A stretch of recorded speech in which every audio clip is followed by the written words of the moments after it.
Hello friends, இன்னைக்கு நம்ம பெர்ஃபெக்டான half KG cake எப்படி பண்ணலாம் அப்படிங்கிறத பார்க்க போகிறோம்.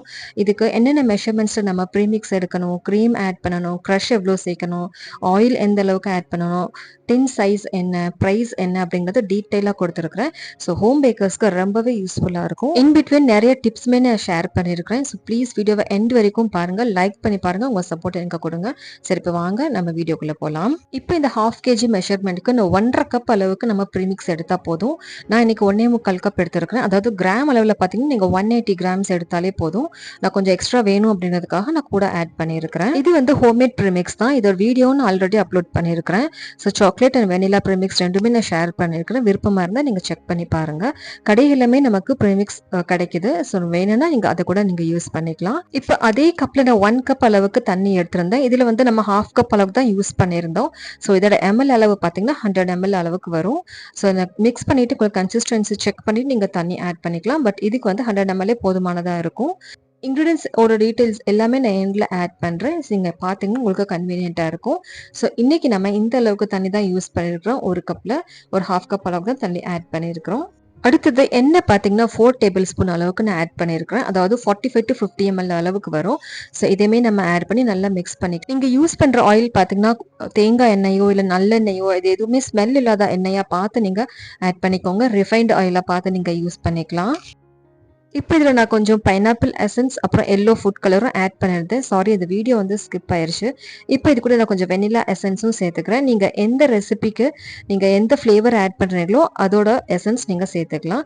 இப்போ டின் சைஸ் பார்த்தீங்கன்னா நான் 6 inch டின் எடுத்துருக்கிறேன், ரவுண்ட் டின் எடுத்துருக்கிறேன். ஸோ ஹாஃப் கேஜிக்கு 6 inch டின் போதுமானதாக இருக்கும். இப்போ இந்த டின் நல்லா நம்ம கிரீஸ் பண்ணி எடுத்ததுக்கப்புறம் பேட்டர் இதுக்குள்ளே ட்ரான்ஸ்ஃபர் பண்ணி டூத்பிக்கை வச்சு நல்லா ஏர் பபிள்ஸ் எல்லாம் ரிலீஸ் பண்ணி கொடுத்துக்கலாம். கீழே நல்லா டேப் பண்ணியும் கொடுத்துக்கலாம். இப்போ முக்கியமான ஒரு டிப் பார்த்தீங்கன்னா பேக்கிங் பார்த்தீங்கன்னா டெம்பரேச்சர் செட்டிங் நான் வந்து 150 டிகிரிக்கு நான் ப்ரீஹீட் பண்ணியிருந்தேன். ஒரு 10 நிமிஷம் 2 ராட்ஸுமே ஆன் பண்ணி ஃபேன் மோட் ஆன் பண்ணி. பட் பேக்கிங் டைம் பார்த்தீங்கன்னா நான் 30 மினிட்ஸ் கொடுத்துருந்தேன். வெறும் பாட்டம் ராட் மட்டும் ஆன் பண்ணியிருந்தேன். ஃபேன் மோடும் ஆஃப் பண்ணியாச்சு. ஸோ இதே மாதிரி நீங்கள் பேக் பண்ணும்போது உங்களுக்கு மேலே எந்த கிராக்கோ இல்லை டோம் ஷேப்போ எதுவுமே இல்லாமல் பர்ஃபெக்டாக பேக் ஆகி கிடைக்கும். டெம்பரேச்சர் பார்த்தீங்கன்னா 150 அல்லது 140 கூட நீங்கள் வச்சு பேக் பண்ணி எடுத்துக்கலாம்.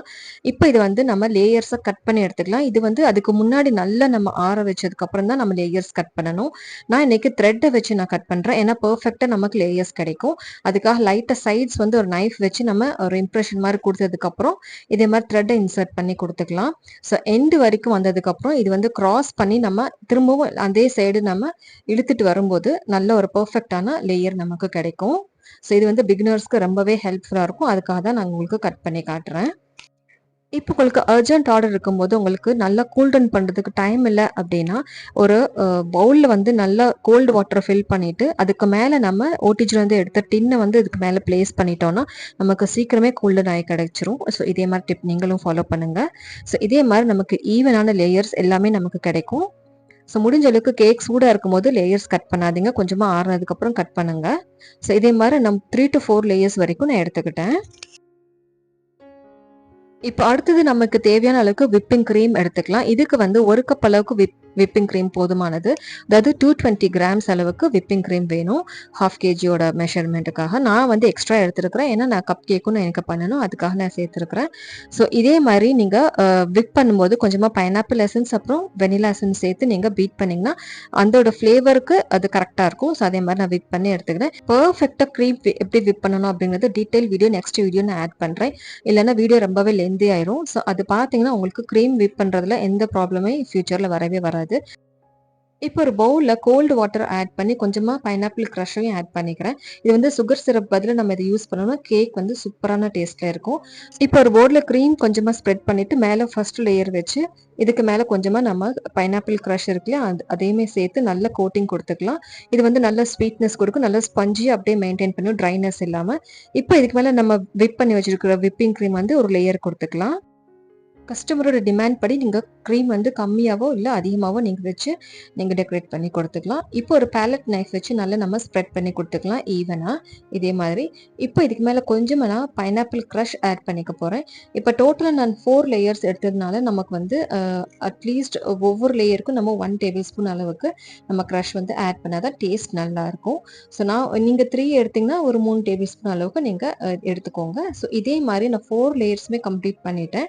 இப்போ ஃபைனலா லேயர் பிளேஸ் பண்ணிட்டு மேல வந்து விப்பிங் கிரீம் வச்சு நல்லா கவர் பண்ணி குடுத்துக்கலாம். இதுதான் க்ரம் கோட்டிங் அப்படின்னு சொல்லுவோம். அதாவது இந்த ஸ்டேஜ்ல நம்ம கேக் வந்து செட்டிங் கரெக்ட்டா செட் பண்ணிரணும். அப்ப சப்போஸ் பொசிஷன் பார்த்தீங்கன்னா முன்ன பின்ன இருந்துச்சுன்னா, இப்பவே நம்ம கரெக்ட்டா வச்சோம்னா அது அப்படியே செட் ஆயிடும். அதுக்கப்புறம் நம்ம பண்ணோம்னா, அதுக்கப்புறம் கோணல், மாணல் அப்படிதான் நமக்கு கேக் பார்க்கறதுக்கு கிடைக்கும். க்ரம் கோட்டிங் பண்ணும்போது அதிகமான கிரீம் அப்ளை பண்ணணும் அப்படிங்கிற அவசியமே கிடையாது. ஜஸ்ட் நீங்க நல்ல ஒரு ஷேப் கொண்டு வந்ததுக்கப்புறம் கண்டிப்பா ஒரு 1 ஹவர் அல்லது 1/2 ஹவர் ஆகுது நீங்க ஃப்ரிட்ஜ்ல செட் பண்ணிட்டு அதுக்கப்புறம் தான் நீங்க ஃபைனல் ஐசிங் கொடுக்கணும். அப்படின்னா தான் நமக்கு வந்து கேக் ஃபினிஷிங் நல்லா வரும். ஸோ இப்போ என்னோட க்ரம் கோட்டிங் ரெடி ஆயிருச்சு. இப்போ 1 ஹவர் வரைக்கும் நான் ஃப்ரிட்ஜ்ல செட் பண்ணிக்கிறேன். இப்போ நம்ம ஃபைனல் ஐசிங்காக நான் பைப்பிங் பேக்லேயே நம்ம க்ரீம் ஃபில் பண்ணிக்கிட்டேன்.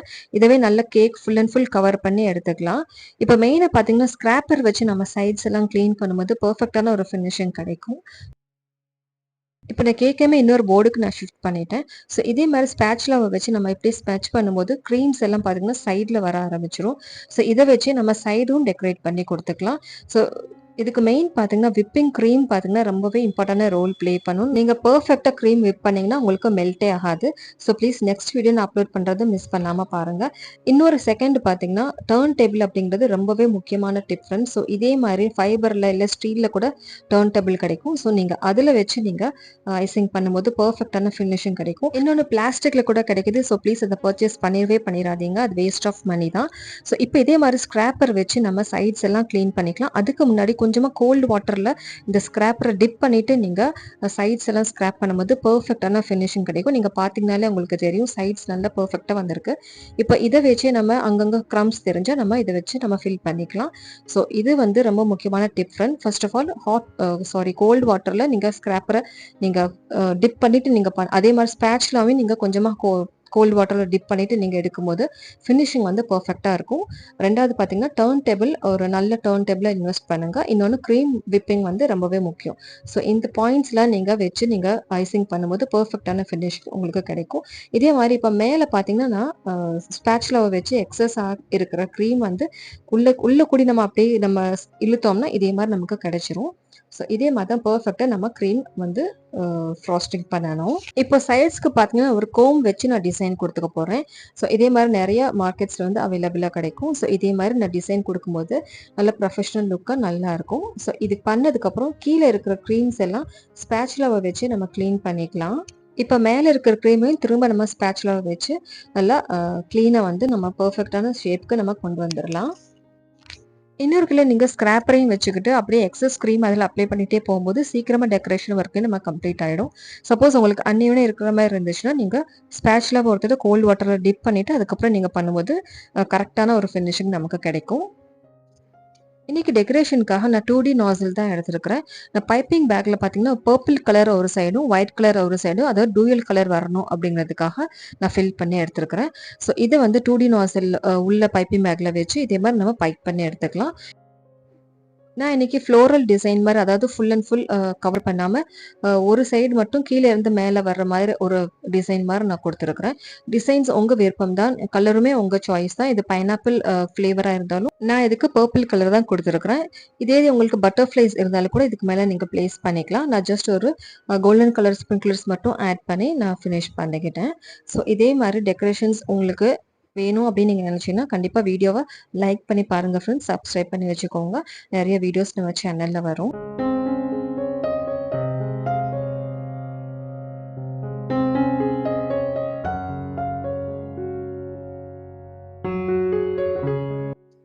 இப்போ ஒவ்வொரு ஃப்ளவருக்கு மேல நான் கோல்டன் பால்ஸ் நான் ஆட் பண்ணிக்கிறேன். இது வந்து எடிபிள் பால்ஸ் தான். அதுவும் இல்லாம சென்டர்ல கொஞ்சம் கொஞ்சமா குட்டி குட்டியா இருக்கிற கோல்டன் பால்ஸுமே ஒரு டெக்கரேஷனுக்காக இது கூட சேர்த்துக்கிறேன்.